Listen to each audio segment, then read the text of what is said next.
before predators arrive, before blood stains the snow.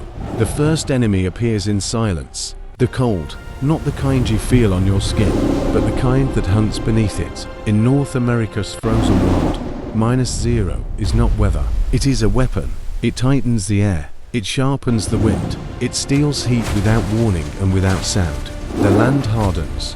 Rivers stop breathing beneath armor-thick ice.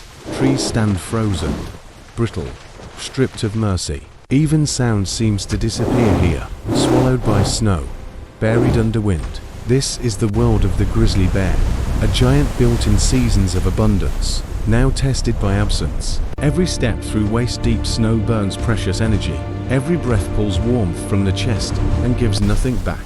Fat becomes currency, and the price of survival rises by the hour. Winter demands payment in calories, and it never accepts delay. Hibernation was supposed to be safety, a long sleep, a pause from hunger.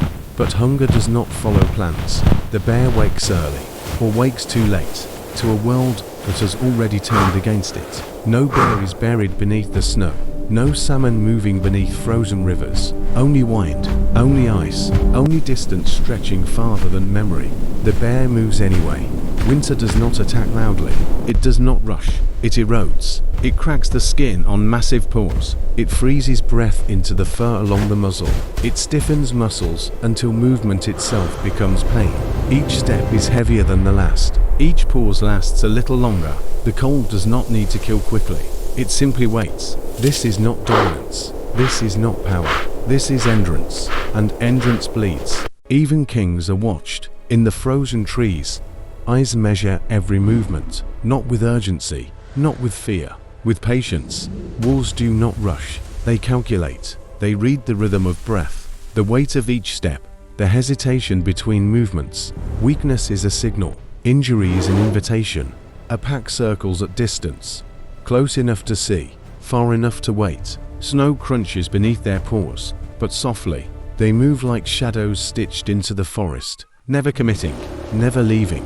The grizzly feels it, a shift in the air, a pressure that does not belong to wind. The bear charges. Snow explodes beneath its weight. Trees tremble. The forest shakes with a roar that has ended lives before. The wolves scatter, not defeated, only patient. They have learned this lesson before. Power burns energy. Fear costs nothing. Elsewhere, danger moves without sound. High above the snow line, silence balances on muscle and bone. A mountain lion, still, focused, invisible. Its body is coiled precision. Its eyes never blink. One leap could end everything. The bear senses it. Instinct older than memory. A sudden turn. A warning roar that rips through the cold air. The lion retreats into branches and shadow. Predators respect size, but hunger erases fear. Night falls. Darkness does not bring rest. It brings decision. Eyes glow where bodies cannot be seen. Green, yellow, unblinking. Every slip on ice risks exposure. Every pause is measured. Every mistake is remembered. The bear moves carefully now. Energy bleeds away with each step. Strength is still there, but thinner. The wolves return to their circle. The lion waits for opportunity. Winter tightens its grip.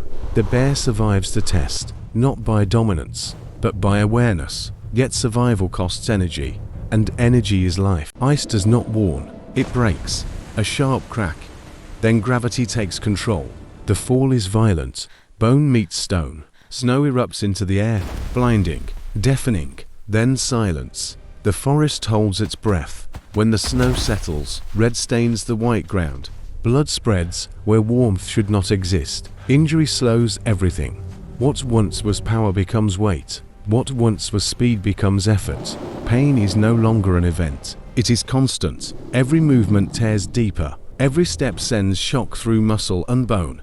The bear exhales, and the cold steals what little heat remains. Predators smell opportunity. Blood carries farther than sound.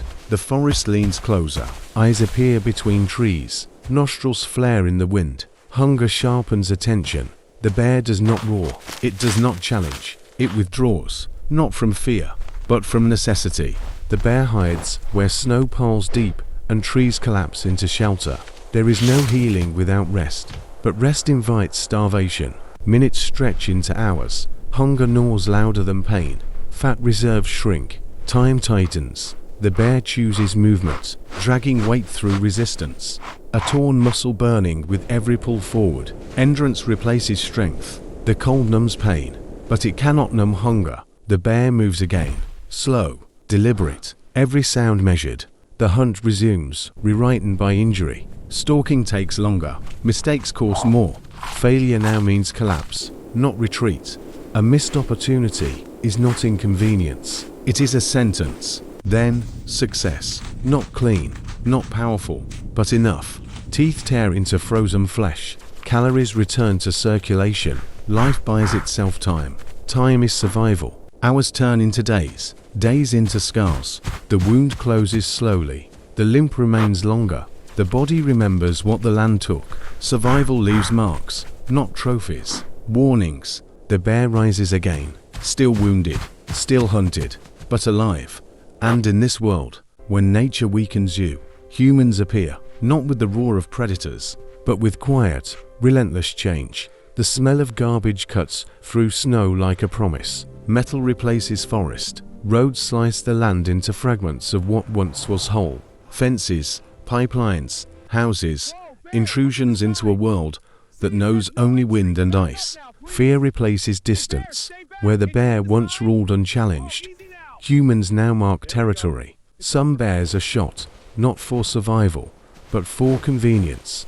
Others are trapped, moved, erased from memory. Their stories ending silently. A few adapt. They learn the rhythm of human presence. They move when lights flash. They hide when engines roar. But adaptation is dangerous. Every step outside the forest brings risk. Highways freeze beneath paws, treacherous as glaciers. Headlights replace stars, slicing shadows across the snow. Boundaries blur.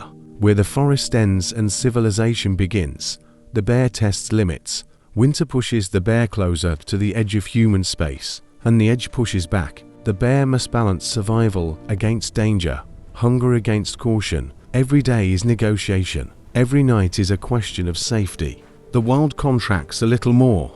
The snow grows a little deeper, and the cold remains indifferent. Yet the bear survives another day. It retreats when needed. It hunts when it can. It endures. But the line grows thinner. The wild shrinks. Tracks that once stretched for miles now vanish under asphalt, fences, and snow. And still, snow covers all tracks. A quiet reminder that life continues. Even when humans enter the war, the forest waits, the bear waits, and survival persists. Spring is delayed. Ice lingers longer than it should. Rivers hesitate to breathe again. The bear endures. Injury heals slowly. Strength returns cautiously. Muscles remember pain. But survival demands movement. Predators fade back into distance. The cold loosens its grip, just enough for life to continue. Survival was never guaranteed. It was negotiated. One season at a time. The bear lives on borrowed time. But time was enough. Enough to endure. Enough to survive. -0 failed. Predators failed. Injury failed. Only endurance remained. This is the grizzly bear. Not invincible, but relentless. A survivor of cold. A survivor of predators. A survivor of change. Because power does not roar. It waits. And this is why we tell these stories at Wildlife Chronicles. We reveal the struggles, the triumphs, and the endurance of the wild, so that you can understand, respect, and help preserve it. If this journey moved you, like this video, share it, subscribe, and turn on the notification bell. Every click supports these stories reaching farther and helps protect voices that cannot speak for themselves. Because preserving the wild begins with understanding it.